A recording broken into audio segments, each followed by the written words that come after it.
CRE Satelital presenta KC Tenis. Las noticias, los resultados, el análisis, los protagonistas del tenis ecuatoriano y mundial. KC Tenis, junto a Kenny Castro y Dino García. Todo el tenis en KC Tenis por CRE Satelital. Sean bienvenidos. KC Tenis.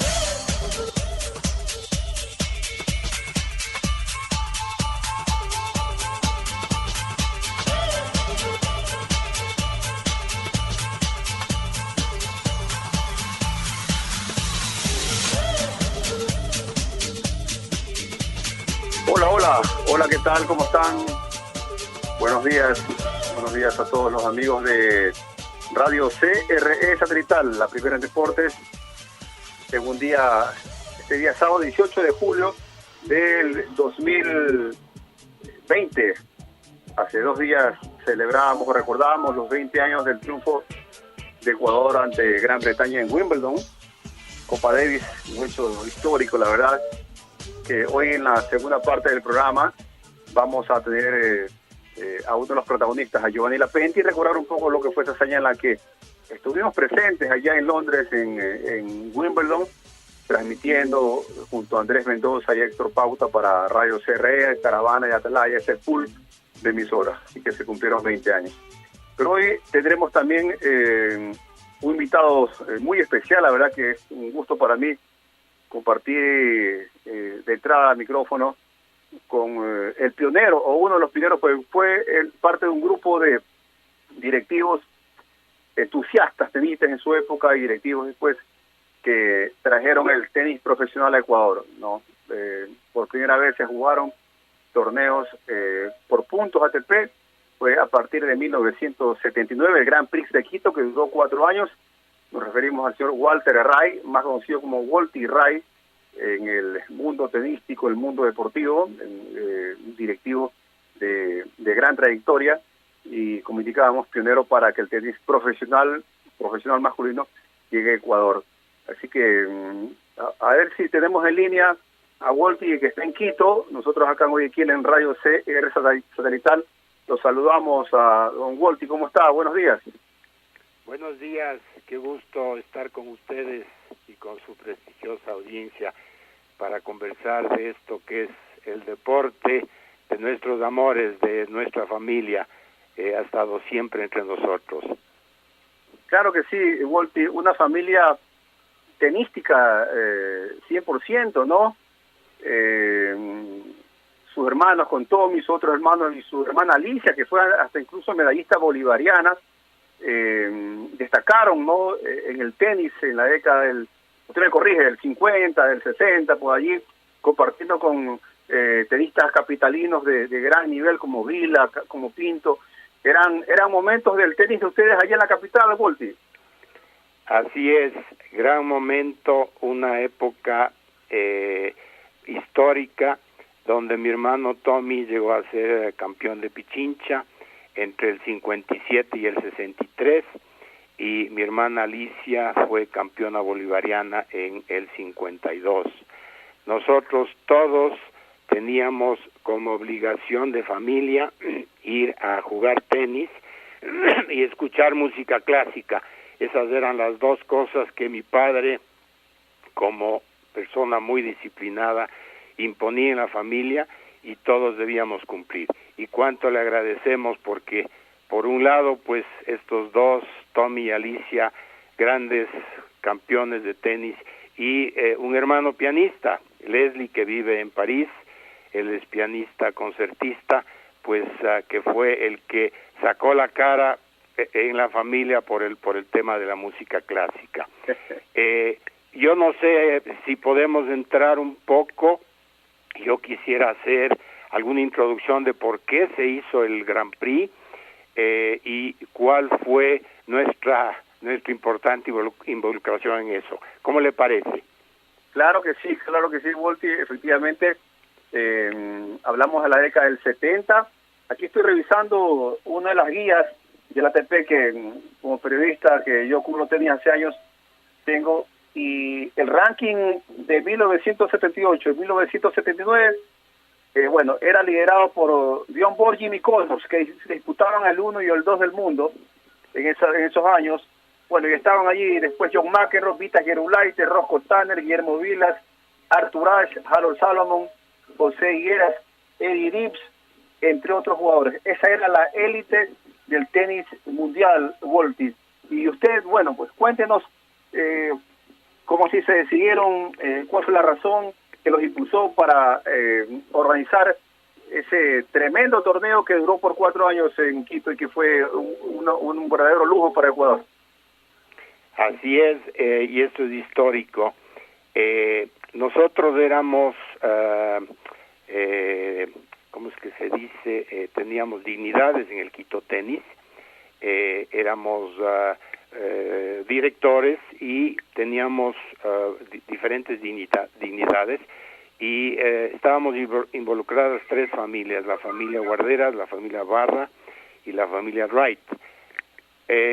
Nos enteramos de que en Bogotá se había hecho un torneo, en esa época el ATP Tour se llamaba Grand Prix, y que había tenido buen éxito, y inquietos como éramos, y como nuestros hijos estaban creciendo en esa época, y parte de su crecimiento era el deporte, pues todos, estas 3 familias íbamos al club, estábamos involucrados a través de ser directivos y aportar pues para que las diferentes disciplinas del club funcionen bien, y en el caso nuestro pues era el tenis.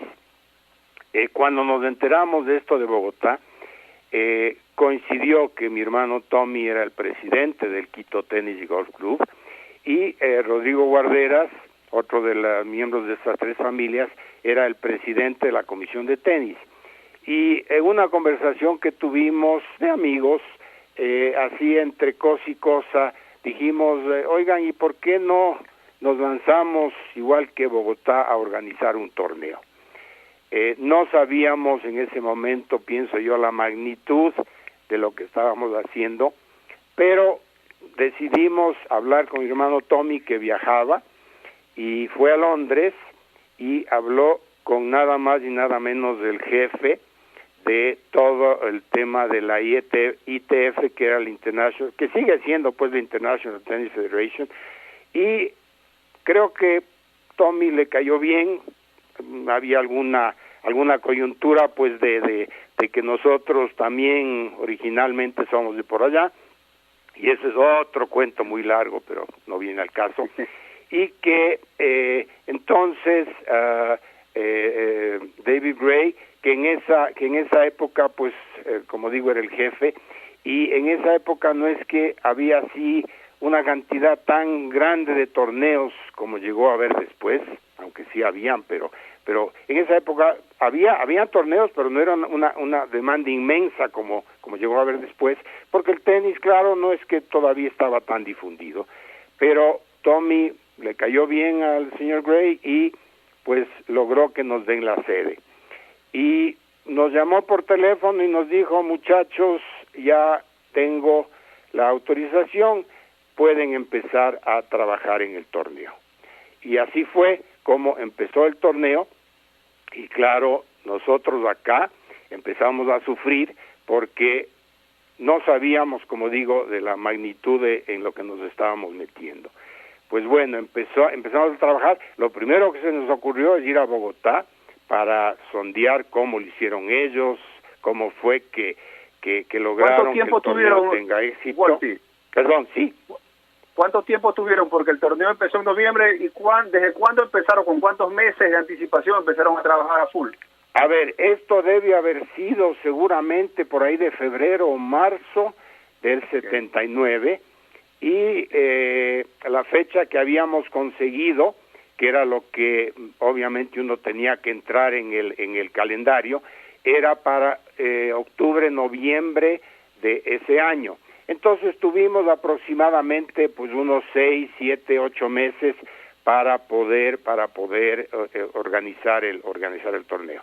Y claro, el viaje a Bogotá dio sus frutos, porque ahí nos contactamos con quien había apoyado al torneo de Bogotá, que es un grupo que en esa época estaba dando, no digo sus primeros pinitos, pero no era un grupo importante, y ahora es uno de los grupos más importantes del mundo en el tema de negocios tenísticos, negocios deportivos, tengo que decir, porque creo que el golf es lo más grande que hacen ellos, que es IMG, International Management Group.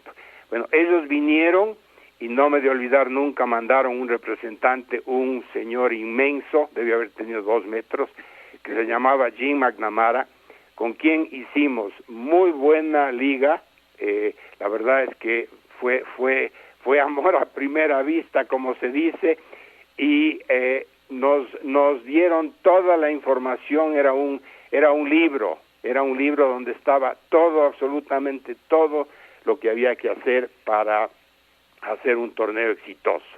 Pues seguimos al pie de la letra eso, y ese fue el resultado que logramos, que en octubre, no estoy seguro qué fecha fue, pero a fines de octubre, pues estuvimos iniciando el primer torneo Grand Prix de Quito. Correcto. La sede, el Quito Tennis Golf Club, que ahora es el Club Buenavista, ¿no? Ustedes corrijan. Exactamente. El Quito Tennis estaba recién empezando, y mi hermano Tommy justamente estuvo involucrado en eso, en su nueva sede, la del condado, pero como esa sede no estaba lista todavía, pues ese torneo se hizo en las canchas cerradas del lo que es hoy día el Buenavista. Correcto. Aquí tengo los 8 primeros cabezas de serie que jugaron el torneo de 1979, noviembre 5 al 11. Vitas Gerulaitis, según el ranking de la ATP que he revisado, número 5 del mundo. José Higuera de España, número 8. Víctor Pechi de Paraguay, número 10. Hangis de Meister, 13. José Luis Cler, 16. Chris Luis, 56. Charles Owen, 59. Y Jaime Fillol. Y Andrés Gómez aparecía ya en 1979, Walter, en su primer año como profesional, con 19 años, ranking 85 del mundo. Ese fue el grupo de jugadores importantes que llegaron, Walter, ¿no? Así es, Andrés, ahí empezó su trayectoria tan importante después, y llegó a ganar el torneo del 82, y en ese momento era el número 1 en dobles, y si no me equivoco, el número 4 en singles. En 4 años él logró pues una trepada impresionante en su carrera. Correcto. ¿Qué tan complicado fue traer a Gerulaitis, que era un jugador, bueno, ya consagrado, ¿no? Incluso después de jugar Quito el 79, él fue a jugar la final de la Copa Davis junto a John McEnroe, que eran campeones de Estados Unidos de la Copa Davis, y después fue finalista del Masters. O sea, ¿qué tan complicado fue traer a Gerulaitis, ¿no? Y también a Higueras, a Pechi, a estas estrellas, a José Luis Clerc. A ver, el torneo de Quito en su primer año tuvo que empeñarse y conseguir que jugadores como Andrés Gómez y otros que apoyaban y que sabían del grupo que estaba organizando el torneo, y eso fue lo que nos apoyó y nos impulsó. Aparte de que nosotros viajamos a Wimbledon, y viajamos también al US Open. Esos 2 torneos eran claves. Wimbledon porque ahí era cuando uno empezaba a mirar y a conversar con los jugadores, y ellos también ya empezaban a armar su calendario. Entonces era importante estar ahí para convencerles, darles todos los incentivos que uno podía dar en ese momento, que no eran económicos, pero incentivos de algún otro tipo, pues como hotel, como pasajes, lo que fuere, lo que se podía incentivar al jugador. Y luego en el US Open, porque era ya la etapa final, donde pues uno podía llegar a sí mismo, donde esos buenos jugadores, y ya prácticamente hacerles firmar para que vengan. En esa época no es que había como ahora, que hay una obligación y los jugadores tienen que comprometerse y deben cumplir con su compromiso, a menos que tuvieran algún problema físico, ¿no? En esa época pues era más bien una cuestión de llegar, encariñarse y demostrarle al jugador pues lo que uno podía hacer, y creo que eso fue clave ese primer año. Después ya nos conocían y ya sabían el nivel de torneo, pues, y entonces venían, aunque muchos tenían miedo al tema de la altura y por eso se cohibían en venir, pero claro, también coincidió que en estos años 79 y los primeros 80 había una gran participación de jugadores latinos. El tenis en Sudamérica estaba en apogeo y habían muchos jugadores entre los primeros del mundo, y eso también pues aportó mucho para que nosotros tengamos esa plantilla tan importante. Pero Vitas Gerulaitis fue eso, llegarle y convencerle de que venga pues y darle esos incentivos que he mencionado. Correcto, claro. Y lo que usted indica, el tenis sudamericano es verdad, porque aparte de José Luis Clere, Víctor Pecci, que fue finalista de Roland Garros, Jaime Fillol, que estaba en sus últimos años de competencia y que Andrés Gómez lo tiene como un referente, lo ha dicho Andrés Gómez cuando se refiere a los sudamericanos, a Jaime Fillol, Hans Gildenmeister, ni se diga, Marco Josebar de Brasil, Carlos Kirimair, el mismo Ricardo Icaza, ¿no? Pablo Arraya de Perú, que llegaron a estar entre los mejores tenistas del mundo. Esto, como usted dice, ayudó bastante también para que se haga esa gira que incluía Quito, Bogotá, Buenos Aires y Santiago. Así que era un tour, ¿no? Sudamericano que los jugadores con sus raquetas, con sus maletas emprendían. Así es. Teníamos nosotros varios referentes, pero ahí destacar por supuesto a Ricardo Icaza, que estaba ya en el circuito. Él ya tenía algunos años en el circuito. Andrés Gómez, que empezaba o prácticamente estaba subiendo en el ranking, como hemos mencionado antes. Y no hay que olvidarse de Raúl Viver. Raúl Viver había sido campeón junior en el año 79, y esto es histórico. Voy a mencionar los años. En el 78 Iván Lendl, en el 79 Raúl Viver, campeón junior, en el 80 Thierry Toulard de Francia, en el 81 Patrick Cash de Australia, y en el 82 otra vez un francés, Guy Forget. Entonces Raúl estaba en lo más alto cuando era junior.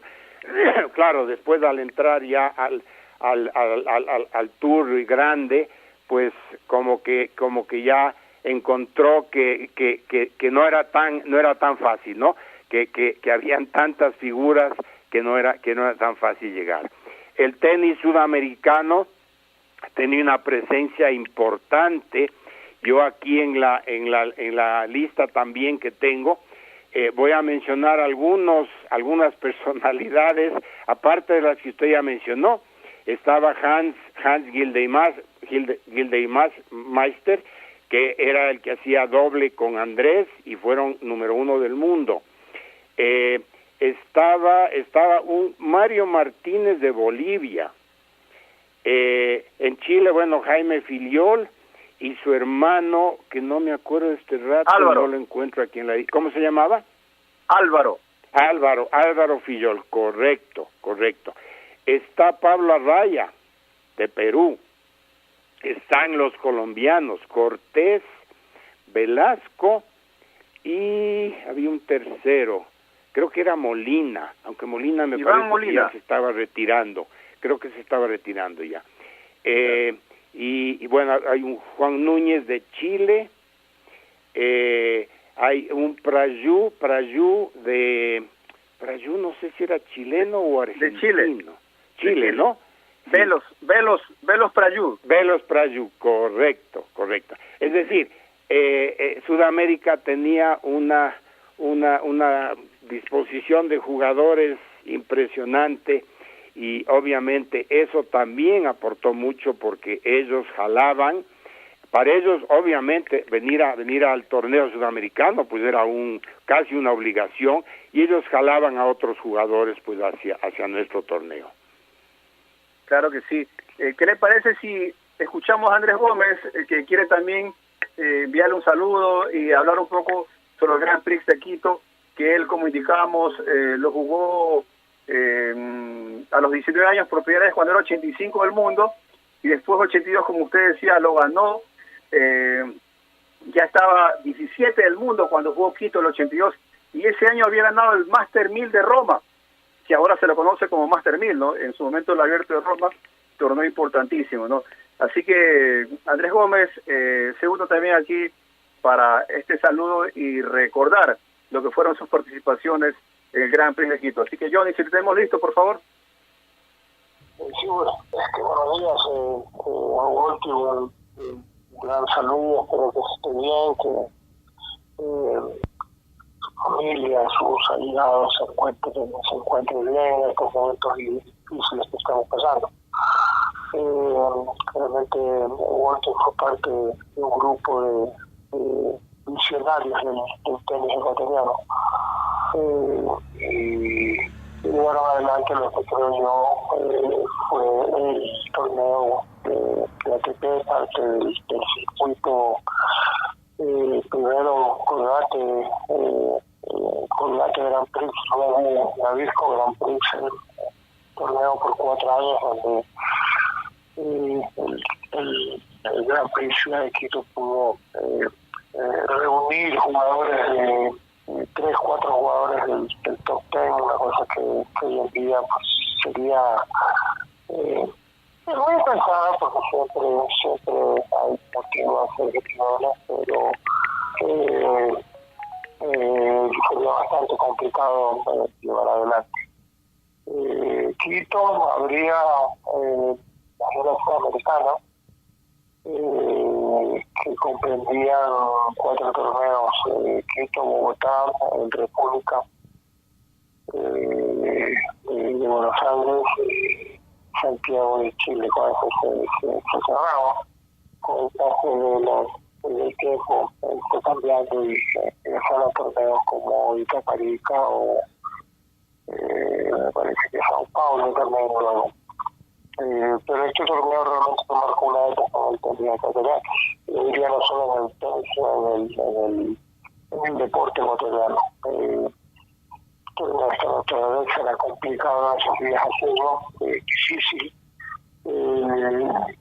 y se pudo llevar a cabo en las canchas del Quito Golf y Tenis Club. Acondicionaron las canchas cubiertas que existen todavía en este torneo. Realmente un ambiente increíble, mucha gente,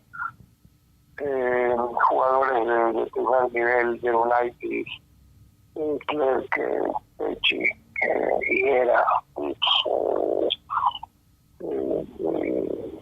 entre otros. Un realce increíble por 4 años a este torneo. Para mí, no solamente para mí, para Raúl, River, para Ricardo Caso, la oportunidad de jugar frente a nuestro público era una sensación increíble, indescriptible de poder llevar adelante eso, más allá de que en la primera parte estábamos 2 jugadores que estábamos dentro de los 100 primeros, y Raúl que estaba pendiente afuera.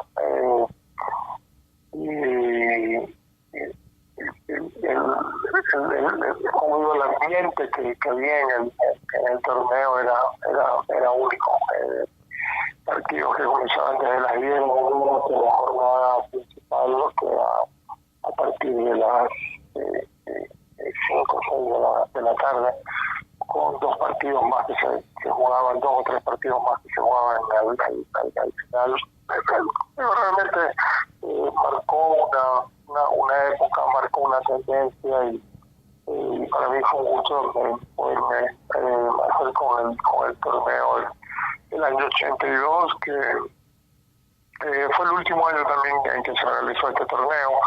Los costos se hicieron cada vez mayores, cada vez más complicados, y incrementar mucho el premio del torneo se hizo difícil y bueno, hubo que parar, pero realmente fue una época importantísima y llevado con mucho profesionalismo, torneo que hoy en día sería torneo modelo, excelente hotel, buscaban al aeropuerto, tenías muchos canchas de práctica, un club increíble y lo principal, partidos con mucha gente, con mucho público que hicieron de este torneo muy atractivo.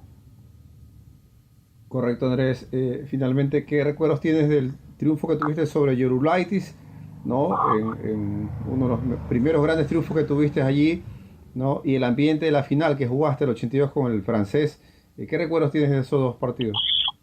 Bueno, primero que los 3 primeros años terminé perdiendo en semifinales con el campeón del torneo, con Pechi, con Clerc y con Dick, los primeros años. Y luego terminé ganándole finalmente a Courtois en la cuarta edición.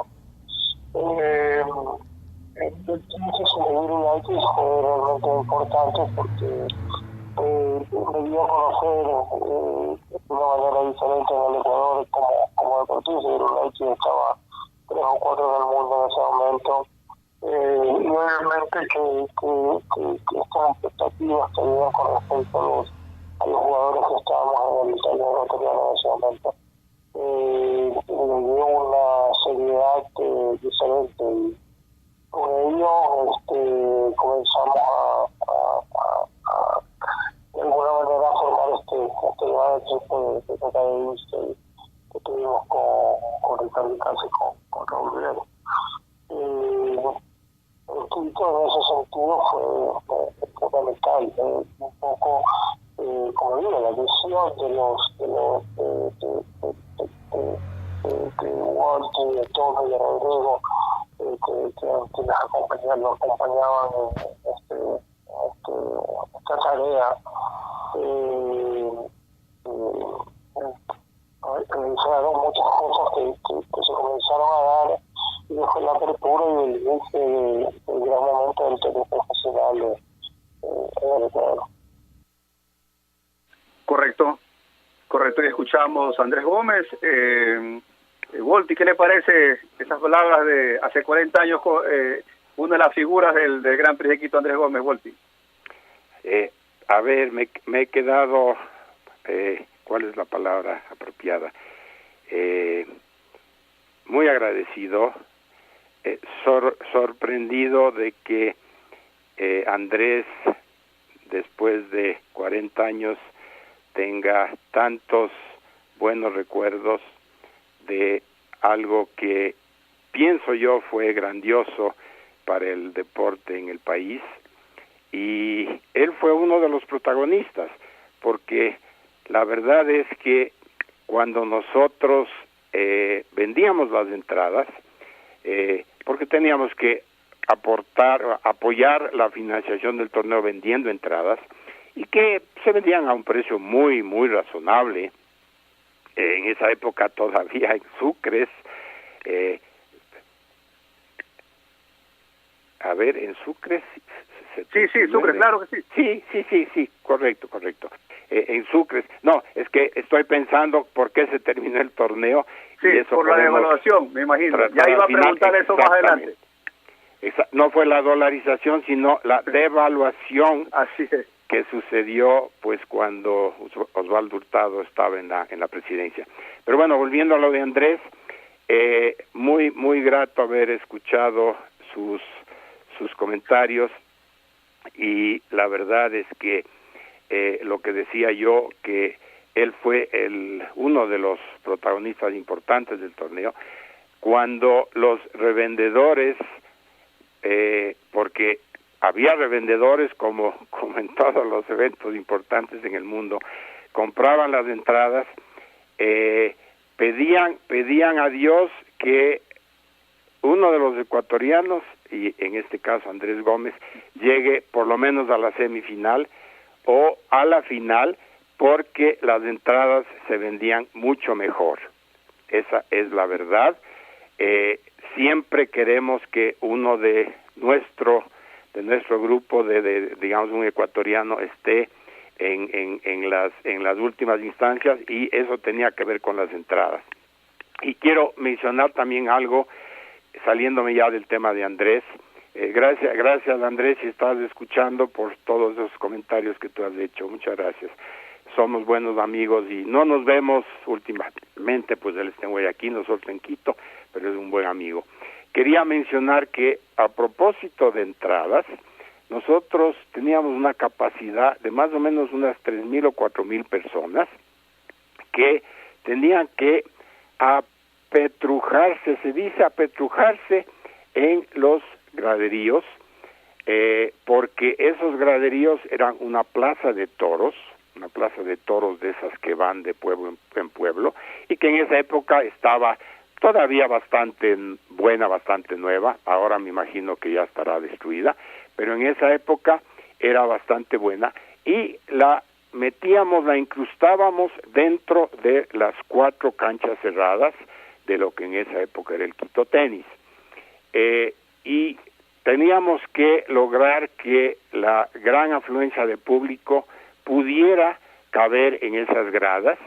Entonces teníamos y mi hermano Tommy se recuerda de eso, teníamos que hacer la faena de conseguir que la gente se junte para poder tener la cabida que debía ser, o la que habíamos calculado que era la apropiada, pues para que todo el mundo pueda entrar a ese escenario. ¿Por qué hacíamos eso? Básicamente porque en Quito llovía mucho. Ahora también está lloviendo, pero estamos recién en julio. En octubre era una época ya muy lluviosa en Quito, y no podíamos arriesgarnos a no tener la cancha cerrada a disposición para poder hacer los partidos. Por supuesto, las canchas descubiertas estaban siempre a disposición para hacer otros partidos menos importantes.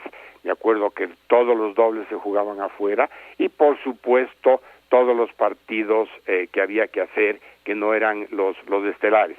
Pero los partidos importantes, los estelares, los hacíamos en la cancha cerrada.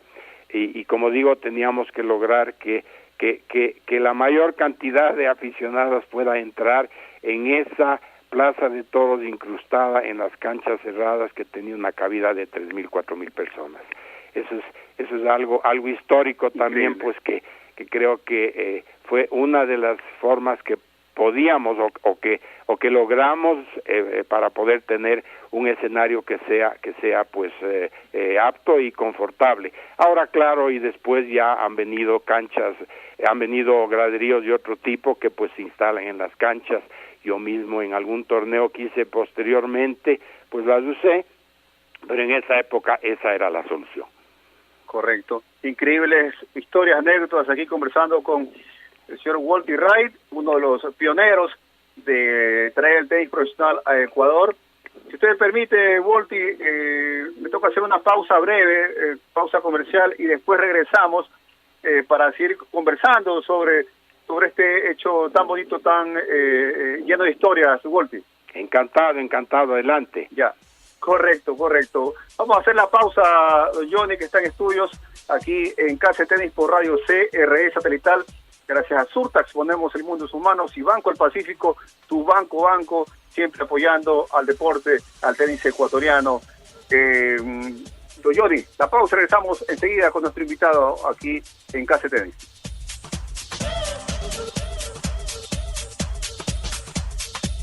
Son las 10 de la mañana, 38 minutos.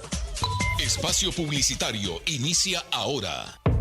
Llegó el momento de volver a abrir las puertas a la ilusión, de prender las luces a un futuro mejor, de empezar de nuevo. Presentamos Crédito Reactívate Ecuador, un crédito con fondos del Gobierno Nacional para micro, pequeños y medianos empresarios, al 5% de interés. Recíbelo ahora y empieza a pagar en 6 meses, hasta 36 meses plazo. Llegó el momento de reactivar la producción y proteger el empleo. Juntos saldremos adelante. Banco del Pacífico. A Ecuador, lo reactivamos todos. El gobierno de todos.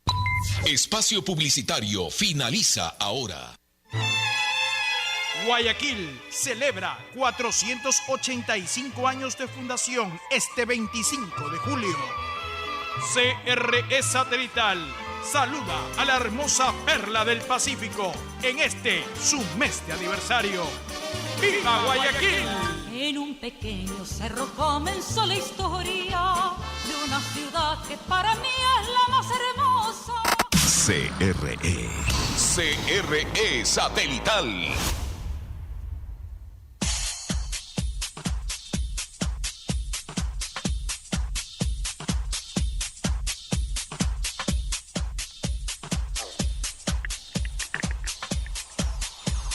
Bueno, seguimos aquí, son las 10 de la mañana con 40 minutos en CR Satelital, junto al señor Walter Ray, aquí conversando sobre el Grand Prix de Quito que se jugó entre 1979 y 1982.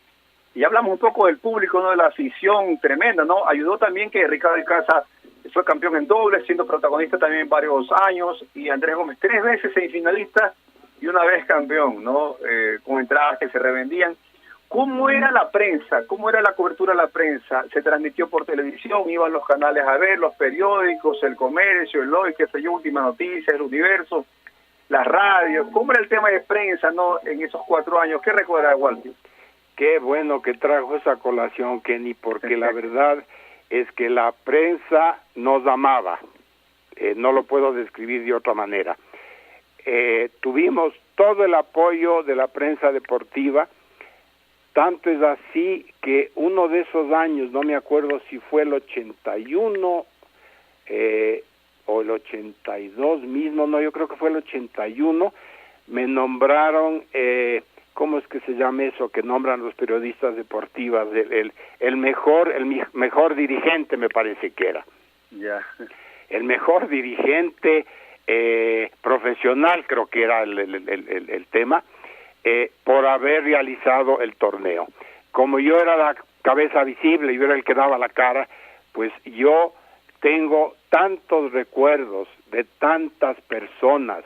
Voy a mencionar a 2 queridos amigos, Alfonso Lazo, el querido Pancho Moreno, Alfonso Lazo, y Carlos Efraín Machado.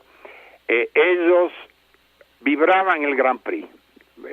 Es decir, para ellos que haya llegado la fecha de instalarse en las casetas que poníamos en la parte de atrás de esa plaza de toros que he mencionado, pues la verdad es que fueron oportunidades muy gratas de haber podido estar con la prensa y de sentir el apoyo, el cariño que ellos tenían hacia el torneo y especialmente hacia las personas que estábamos haciendo este gran esfuerzo. Correcto, claro que sí, claro que sí. La prensa siempre siendo un factor importante. Las finales que se jugaron, Walter, no sé si tenga algún recuerdo especial de ellas o alguna anécdota que se le venga a la cabeza. En 1979, Víctor Pecci, campeón, les ganó a José Higueras nada más, 2-6, 6-4, 6-2. En 1980, José Luis Clerc de Argentina le gana a Víctor Pecci 6-4, 1-6, 10-8, el final. En 1981, Eddie Dibbs de Estados Unidos le gana a David Carter 3-6, 6-0, 7-5, también una batalla ahí.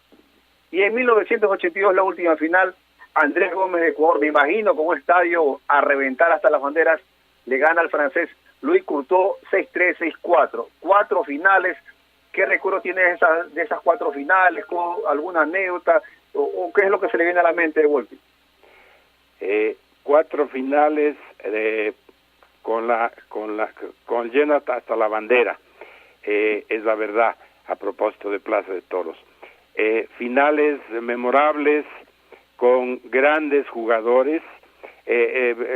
La última, la de Andrés Gómez, tal vez fue la que más marcó, por obviamente estar Andrés en esa final, y claro, su contrincante no era un jugador así de mucho cartel, pero eso obviamente no quita pues que Andrés en esa y en todas las otras que jugó pues estuvo muy en alto.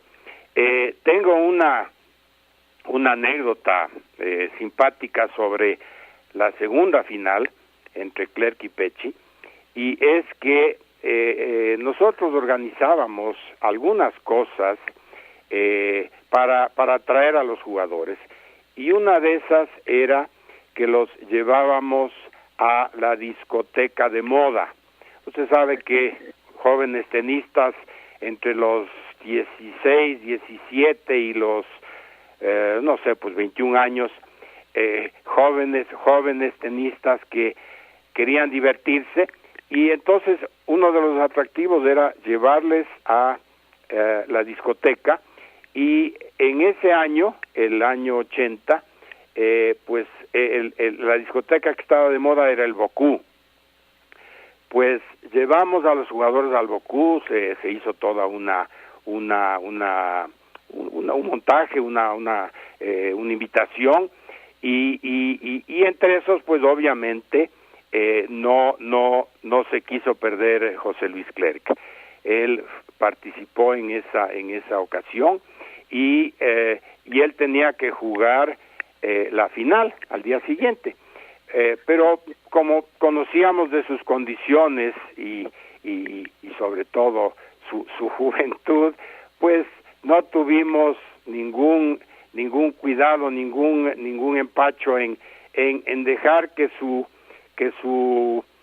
diversión se extienda, y se extendió más allá de lo que hubiéramos querido. Tuvimos que sacarlo a las 6 de la mañana del Bocú, y no pudimos dejar que se vaya al hotel que nosotros teníamos en esa época contratado como el hotel oficial, que era el Hotel Colón. Tiene que haber sido el Hotel Colón, no sé si fue las 4 ocasiones, tiene que haber sido, porque era el mejor hotel que había en Quito, y obviamente no podíamos dejarle que se vaya al hotel porque se podía quedar dormido y ahí se aguaba la final. Entonces tuvimos que llevarle al club, que estaba ahí muy cerca. El Bocú estaba ahí en la Avenida Brasil y el club pues está ahí a la vueltica. Entonces lo llevamos al club y hicimos que se recueste un momento, un par de horas habrá sido, que desayune, y lo metimos a la ducha y fue a la cancha. Chuchaki obviamente, y ganó la final. Es decir, esa era la clase de jugador que era José Luis Clerc, que Chuchaki todo ganó la final. ¿Qué le parece? Tremenda anécdota. O sea que el partido habrá sido que al mediodía, a primera hora de la tarde fue la final. No, el partido era en la mañana, me parece que era a las 10:30, 11 de la mañana que empezaba el partido, porque queríamos que la gente termine antes del almuerzo, y después claro la gente se quedaba a almorzar ahí en el club. Entonces era en la mañana la final. Entonces fue salir del Bocú directamente al club, y como digo, con algún mejora a la cancha. Tremenda anécdota, Walter. 6-4, 1-6, 10-8 fue el marcador a favor de José Luis Clerc sobre Víctor Pecci. Fue un partidazo. En la final. Fue un partidazo, sí. Tengo otra otra anécdota que quisiera contarle. Dele. Sí, a ver, cuando nosotros teníamos las entradas para la cancha, teníamos unas que eran como un pase que era para toda la temporada, para todos los días de los partidos, que empezaban el sábado y domingo con el clasificatorio, y ese era gratuito, ahí podía asistir cualquier persona, y el lunes empezaba el cuadro principal. Entonces el pase ese era para del lunes al domingo siguiente, y la gente, nuestros aficionados, pues les encantaba y tenían pues mucho interés de ir al torneo, pero a veces pues como que no tenían la posibilidad de comprar la entrada, y entonces se inventaron lo que es conocido como el famoso torniquete. ¿Y qué es esto? Que la persona que tenía la tarjeta salía y se la entregaba a algún familiar o algún amigo para que entre. Y nos dimos cuenta de esto tal vez el martes o miércoles, y nos tocó correr a inventarnos un sistema que fue esto de la luz negra, que en esa época era una novedad acá, y que consiste, para las personas que no sepan de lo que estoy hablando, de poner un sello de tinta que había que cambiar cada día era diferente, en el brazo, para que la persona que salía podía volver a entrar a través de un dispositivo, de una luz especial, una luz negra que se llama, que podía leer ese sello de tinta.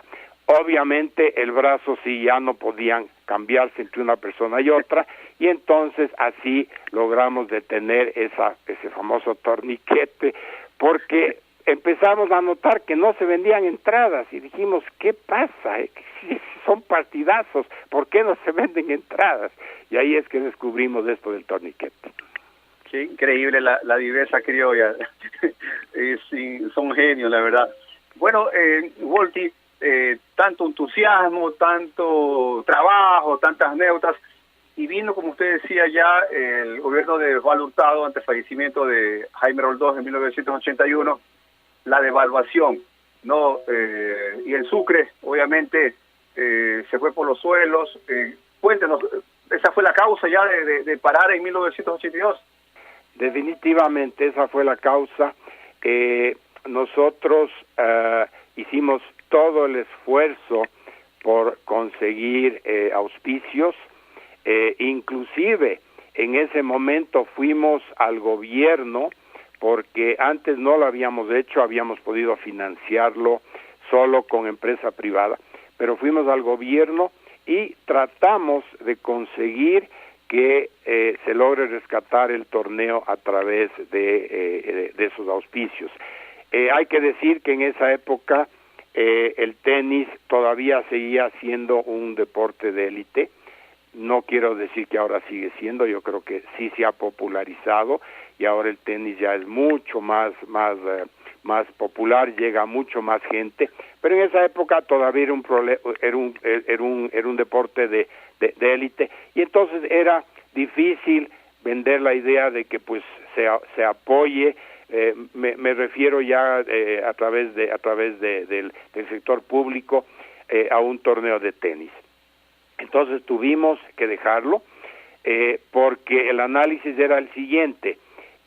Teníamos nosotros, vino la devaluación, y entonces lo que valía $1 en ese momento, en el 82 o en el 81, en el 82 con nuestro último torneo, al año siguiente iba a valer el doble en sucres, es decir, se necesitaban el doble de sucres para poder financiar el torneo en dólares, y el torneo había que pagarlo en dólares.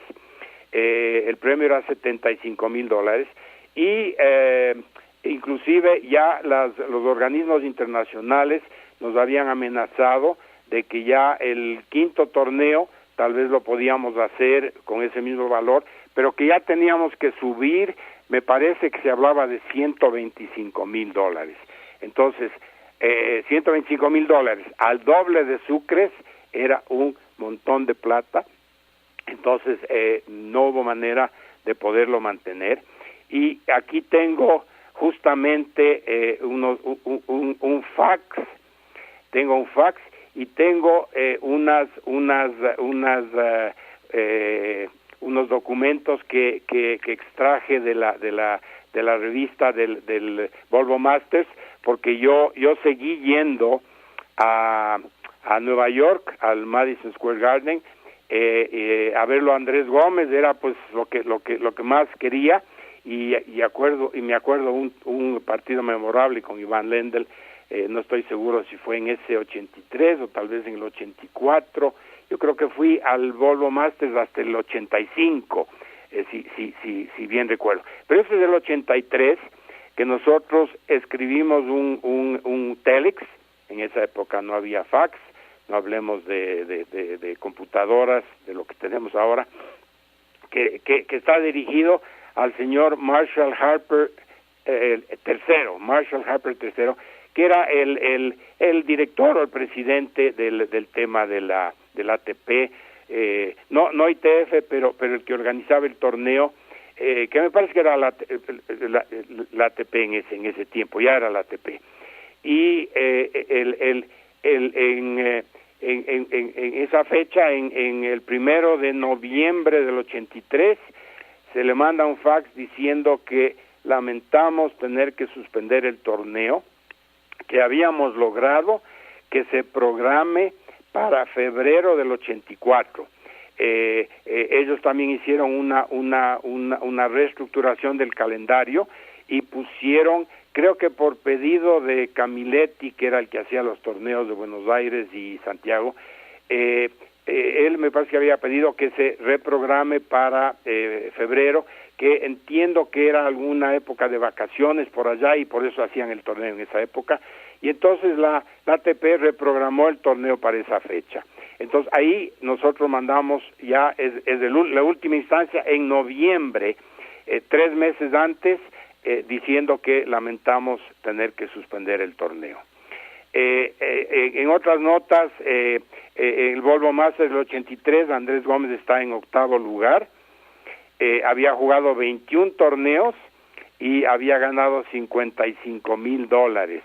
Esa era su claro, bolsa de ese año. Claro. El mismo año, el Quito Grand Prix se hizo de octubre 31 a noviembre 6. Correcto. Claro que sí, ya Andrés estaba ya había ganado el Alberto Roma, como le dije, el 82, Quito 82, y bueno, ya se fue para arriba. Wolti, pasó 1 hora ya conversando con usted, llegamos al final del programa, la verdad que ha sido una conversación muy rica en cuanto a anécdotas, a recordar aquello. Yo lo entrevisté hace unos 20 años a usted en Quito, más o menos, quizá un poquito más, y ahora lo vuelvo a hacer, y usted está impecable ahí con esa memoria, esos recuerdos y esas anécdotas. Le agradezco por haberme permitido tenerlo en este espacio, en 1 hora aquí en Radio Red Satelital, nuestro programa de tenis todos los sábados a esta hora. Y bueno, sus palabras finales para la afición del tenis, para todos esos amantes de este deporte que tantas glorias le ha dado al Ecuador, Wolfi. Gracias, Kenny. Como le dije antes, para mí esto es dulce. Yo vibro con el tenis, yo sigo jugando 2 veces por semana. Cuando no había pandemia, pues ahora me estoy cuidando, obviamente, pero sigo jugando en el Quito Tenis allá en el condado. Mi mensaje final sería que el tenis es un deporte que se juega toda la vida. Yo voy a cumplir 76 años y aquí estoy. Mi hermana Alicia sigue jugando en San Diego, California. Ella tiene 86, 87 tal vez, y ella sigue jugando 1 vez por semana, me cuenta que juega. Tommy lamentablemente dejó, se fue por el golf, pero él sigue haciendo deporte. Y bueno, en la familia han habido algunos jóvenes que también han incursionado, y que les ha ido muy bien. Ahí hay que mencionar a Billy y a Roger, hijos de Tommy, que pues llegaron a ser también figuras del tenis. Así que a los jóvenes que se dediquen al tenis, que jueguen, es un deporte extraordinario que sirve para toda la vida. Gracias. Walter Ray, aquí en KC gracias a Surtax, ponemos el mundo humanos y Banco del Pacífico, tu banco. Será hasta la próxima semana. Gracias, pasen bien, chao.